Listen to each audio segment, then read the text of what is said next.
시니어 선교사들의 현황을 알아봅니다. 한국위기관리재단과 함께하는 위기관리, 오늘은 위기관리 실행 구조에 대해 알아봅니다. 작은 예수 40일 새벽기도회가 시작됐습니다. 대만 두란노 아버지 학교가 해외 지역 첫 비전 모임을 개최했습니다.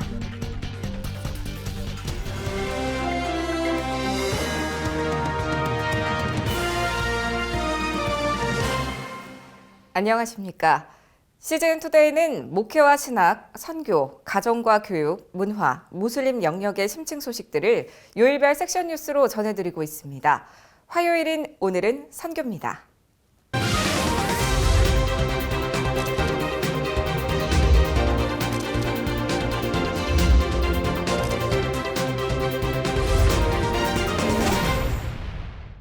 청년 세대 선교 동원은 점점 어려워지고 있다는데 시니어 세대 선교 동원은 풍성해지고 있습니다. 그 현황 알아봅니다. 이주희 기자입니다. 시니어 선교사 파송이 증가하고 있습니다. 시니어 선교 한국에 따르면 2013년부터 2019년 11월까지 58세 이상의 시니어 선교사들이 22개국에 120여 명이 파송됐고 현재는 86명이 사역 중에 있습니다. 파송됐던 나머지 40여 명은 사역을 종료하고 귀국을 했거나 소천한 경우입니다.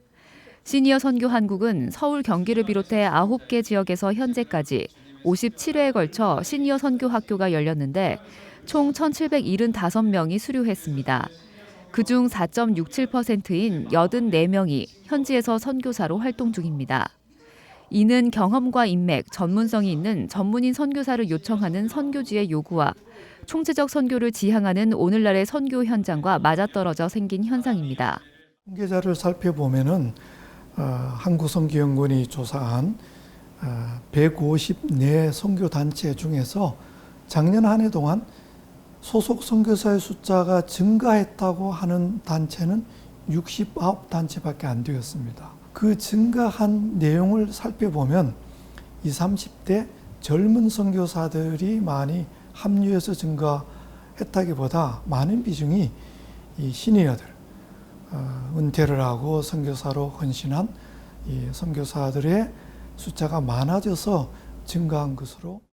시니어 선교의 가장 큰 강점은 은퇴 전 모아둔 재정으로 현지 생활비 및 사역비를 스스로 감당할 수 있다는 재정적인 측면입니다. 재정적으로 보면요, 이제 연금이라든지 노후 자금을 좀 준비하신 분이라면 교회 후원을 받지 않고 자비량으로 나갈 수 있는 분들이 많습니다. 무엇보다도 큰 것은 그동안 오랫동안 사회생활을 하면서 가졌던 그 경력이라든지 지식들, 전문성들, 또 인맥들 이런 걸 가지고 그 현지에 계신 선교사님들 도와주는 그런 사역을 한다면 정말 좋은 사역을 할 수 있으리라 생각을 합니다.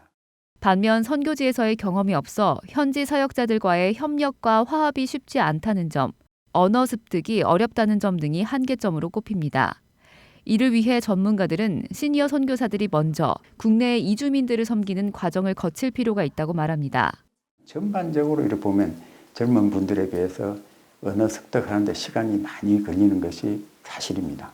그래서 웬만한 우리 선교지에 나가는 나라의 언어는 우리가 선교지에 가서 배우기 전에 한국에서 준비하면서 미리 좀 공부를 할 수 있는 그런 기회도 있습니다. 그래서 한국에 나와 있는 이주자들을 만나서 사전에 좀 언어도 준비를 해간다면 도움이 되지 않을까 그렇게 생각을 합니다. 장점은 살리고 약점은 보완해가는 시니어 선교사들의 활약이 기대됩니다. CGN투데이 이주희입니다. 선교지에 위기가 닥쳤을 때 선교사들과 파송 선교단체는 어떻게 대응해야 할까요? 한국위기관리재단 김진대 사무총장이 전하는 위기관리 실행구조입니다. 10월 서남아시아에서 한 선교사가 산악지역에서 실종된 지 보름 만에 유해로 발견되었고 11월에는 중동지역 선교사가 강도 피살당하는 사건까지 발생하였습니다. 이러한 선교사 사망 사건이 발생할 때마다 유가족과 소속단체, 파송교회와 소속교단, 교계 언론과 나아가서는 주재국 공관도 위기 상황에 관여하기 때문에 이 상황을 관리하는 데에는 여러 가지 주의할 점들이 있습니다. 사건 사고로 사망한 선교사 유가족들과 관련 단체 위에 주님의 위로를 기원드립니다. 이처럼 선교사 사건 사고가 발생할 때마다 다양한 사람들이 사건 해결 과정에 직간접적으로 참여 혹은 관여하게 되는데 사건의 경중에 따라서 그 숫자가 연동되게 됩니다. 오늘은 이러한 사태 발생 시 위기관리의 실행 구조를 설명하겠습니다. 첫째는 자신과 팀 상호 간의 관리입니다. 근본적으로 사역자 개인에 속한 의무나 책임을 다른 주체가 대신할 수는 없습니다. 스스로 자신의 몫과 임무를 감당할 때 비로소 외부의 도움의 손길을 기대할 수가 있는 것입니다. 위기관리 정책이나 비상계획을 실제적으로 수행하는 최종 수행자는 현장의 사역자 개인과 그가 속한 팀 사역자들입니다. 따라서 위기관리는 1차적으로 사역자 개인과 팀의 역량에 그 성패가 달려 있습니다. 이것은 몸의 등뼈와 같아서 이런 기능 없이는 위기관리라는 몸체가 지탱할 수 없게 됩니다. 따라서 현장 선교사들은 세이프티 요소가 무엇인지, 시큐리티 요소가 무엇인지 위기관리 지침에 따라서 지혜롭게 행동할 필요성이 있습니다. 두 번째는 파송자 관리입니다. 파송교회와 선교단체는 본국과 현장에서 상호 협력하여 위기관리의 주체가 됩니다. 위기관리의 전문성을 가진 선교단체는 위기관리 정책 수립과 회원들의 훈련을 책임지게 되고 위기 발생 시 통합적인 위기관리에 책임을 지게 됩니다. 결국은 컨트롤 타워로서의 역할을 감당해야 된다는 말씀입니다. 파송교회는 선교단체와 협력하여 영적이고 물리적인 측면에서 필요한 자원을 제공합니다. 특별히 위기 발생 시 1차적인 이해 당사자인 피해자 가족들을 관리하고 돌보는 일에 파송교회와 선교단체는 신속하고도 집중적인 노력을 기울여야 할 것입니다. 세 번째는 전문가 지원입니다. 위기관리의 전 과정을 통하여 다양한 전문 영역의 지원을 필요로 합니다. 효과적인 위기관리 체제가 가동되기 위해서는 위기관리 전문가의 자문과 훈련 전문가의 참여가 필요합니다. 인질 사태의 경우에는 협상 전문가나 팀의 도움이 필요하고 위기의 후속 관리를 위해서는 정신건강 전문가나 상담가의 도움이 필요합니다. 위기관리를 위한 특별기금 지원도 이런 영역에 속한다고 할 수 있습니다. 또한 법률가와 의료 지원도 이 분야에 속합니다. 넷째는 외부 네트워킹의 지원입니다. 국내외 타 선교단체나 선교연합기구, 교회연합, 국제적인 네트워킹을 통하여 정보와 자원을 공유하고 활용함으로써 위기관리 역량을 강화할 수 있습니다. 위기 시 범세계교회의 기도 지원을 받는 것과 선교 현장에서 타 선교단체나 NGO 등과 정보를 교환하고 공동보조를 취하는 것 등은 좋은 예입니다. 상황에 따라서는 현지 정부, 한국 공관, 제3국 정부의 지원을 받아야 할 때도 있습니다. 오늘날과 같은 글로벌 시대에 국제적인 연결망을 통한 지원과 협력은 위기관리의 역량과 실행의 폭을 넓혀줍니다. 위기관리의 핵심은 Connecting and Communication, 즉 연결과 소통입니다. 감사와 소망으로 한 해를 마무리하고 주님의 도우심에 의지해 새해를 맞이합니다. 온누리교회 전 캠퍼스에서 작은 예수 40일 새벽기도회가 시작됐습니다. 김현정 기자입니다. 차가운 새벽바람 속에서도 예배와 기도를 사모하는 발걸음들은 분주합니다. 아직 시작 전임에도 예배자들은 벌써 본당을 가득 채웠습니다. 작은 예수 40일 새벽기도회가 전능자의 그늘 아래 머물리라를 주제로 어제 새벽부터 진행됐습니다. 서빙고와 양재 캠퍼스만 3,300여 명의 성도들이 참석했습니다. 첫날 말씀은 창세기 11장 27절에서 32절 말씀, 하나님의 소망, 한 사람을 택하시다라는 주제로 말씀이 선포됐습니다. 이재훈 담임 목사는 아기를 낳을 수 없었던 아브라함을 통해 열방의 아비가 되게 하신 것처럼 하나님의 전능하심을 믿고 소망을 갖자는 메시지를 전했습니다. 세상을 보며 때로 자신을 보면 절망스럽지만 살아계신 하나님을 믿음으로 바라볼 때 우리는 소망을 품을 수가 있습니다. 우리가 하나님께 소망을 줄 수 있는 것은 하나님 그분이 소망의 하나님이시기 때문입니다. 하나님 당신께서 소망을 가지고 일하시기 때문에 우리에게 그 소망을 주실 수가 있는 것입니다. 이 작은 예수 40일 새벽 기도를 통하여 우리 안에 소망이 풍성히 흘러넘치게 되기를 축원합니다. 나라와 민족을 위해서는 하나님의 평화가 임해 다툼과 혼란이 사라지게 해달라는 내용과 유튜브 등 각종 소셜 네트워크망이 거룩의 도구로 쓰임받게 해달라고 기도했습니다. 은혜의 기도가 가득한 작은 예수 40일 새벽기도회는 내년 1월 18일까지 온누리교회 전 캠퍼스에서 이어집니다. CGN투데이 김현정입니다. 아버지가 살아야 가정이 산다는 기치로 가정사역을 주도해온 아버지 학교가 최근 해외에서는 처음으로 대만에서 비전 모임을 열었습니다. 전 세계 중화권 사역을 위한 비전을 제시했다고 하는데요. 대만 CGNTV가 보내온 소식 임성근 기자가 전합니다. 지난 2005년 대만에서 처음 시작된 대만 두란노 아버지 학교가 최근 비전 모임을 개최했습니다. 이날 행사에는 대만과 해외 4개국에서 200여 명이 참석했습니다. 대만 두란노 아버지 학교는 지난 15년간 대만을 비롯해 홍콩, 싱가폴, 말레이시아, 중국 등 중화권과 유럽, 호주의 화인들을 대상으로 200여 회의 아버지 학교를 통해 총 5천여 명의 수료자를 배출했습니다. 대만과 같은 경우도 이혼율이 어떻게 보면 한국과 거의 비슷하게 전 세계 1등, 2등을 다투고 있는 그런 환경인데 아버지 학교를 통해서 교회 안에 건강한 가정을 만들어 가고 건강한 가정들이 많이 생김으로 인해서 교회가 자연스럽게 부흥되어지는 것들을 많이 보게 됩니다. 대만 아버지 학교 창립 이사장인 황짱옌 목사는 아버지 학교의 선하고 강한 전염성이 사회의 가정사역은 물론 교회의 가정사역에서 기차머리 역할을 해왔다며 대만 사회의 가정 문제에 대한 대안으로 아버지 학교의 사역이 필요하다고 강조했습니다. 这个对台湾的社会是非常的需要，不但是教会需要，因为教会的姐妹是比较愿意追求生命的成长，但是弟兄比较忙，所以我发现到教会对爸爸学校的推动是非常的重要，它等于是我们教会家庭事工的一个火车头哈，所以对教会的需要，那对整个社会更是需要。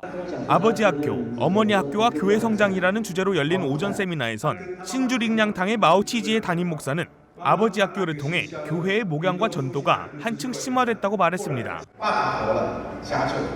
其实爸爸学校的事工可以说是启动整个新竹良堂家庭事工的全面性。不仅是有牧养的深化，也有刚刚提到的那个传福音的深化。 대만 아버지 학교는 작년부터 교회뿐 아니라 교도소에서도 아버지 학교 사역을 진행하고 있습니다. 아버지 학교와 갱생사역이라는 주제의 패널로 참가한 대만 갱생단체 우거화 목사는 아버지 학교를 통해 많은 재소자들이 변화되었음을 나눴습니다. 上这个课后，每个都痛哭流涕，写给爸爸的信，然后你们帮他洗脚，他们都好感动。然后后来他们一见都出去的没有写信给我，都写信给我。 이날 행사에 참가한 아버지 학교 수료생들은 아버지 학교를 통해 삶의 변화를 경험했다며 행복한 가정을 위해 아버지가 먼저 변해야 한다고 말했습니다. 上了爸爸学校，我跟太太的关系、亲子的关系也修补得很好。就是现在孩子都出门也好，都会拥抱，学到拥抱的这个一个功课。以太太一直的就是爸爸学校的教导，我们都使用在家庭。 대만 아버지 학교는 대만을 비롯해 전 세계 화인 사역을 위해 향후 대만의 센터를 세우고 아버지 학교의 비전을 더 널리 확장시킬 예정입니다. 대만을 기지로 해서 전 세계에 흩어져 있는 중국인들을 섬기는 그런 아버지 학교를 만들어가기 위해서 전 세계 중국인들을 품는 아버지 학교 사역 센터를 저희들이 만들고 그리고 나서 함께 힘을 합해서 아버지 학교 사역을 함께 하기로 그렇게 결의를 했습니다.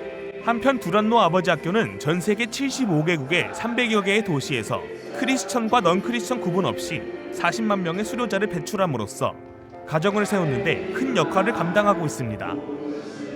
CGN투데이 임성근입니다.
오늘의 단신입니다. 더 멋진 세상이 올해 말까지 남수단 난민 학생 희망 캠페인을 펼칩니다. 매달 10,000원씩 1년 학비 12만 원의 후원금은 공부하고 싶지만 학비가 없어 진학하지 못하는 우간다 남수단 난민촌 초등학생 185명의 아이들에게 전달됩니다. CCM 아티스트 송정미의 브랜드 콘서트 크리스마스 인 러브가 오는 24일부터 31일까지 광야 아트센터에서 진행됩니다. 성탄의 진정한 의미를 나누기 위해 지난 2001년부터 매년 이어오고 있는 이번 콘서트의 올해 주제는 광야를 걷는 사람들로 어려운 한 해를 보낸 이들을 응원하기 위한 시간으로 마련됩니다. 온누리 사랑챔버의 자립을 돕는 희망 콘서트가 오는 18일 오후 8시 예술의 전당 콘서트홀에서 열립니다. 지휘의 박상현과 손인경, 소프라노 오은경, 테너 하만택, 바리톤의 양태중이 참여합니다. 600명 이상의 파키스탄 기독교인 여성들이 중국 남성에게 팔리고 있다고 미국 크리스천 포스트가 AP통신을 인용해 보도했습니다.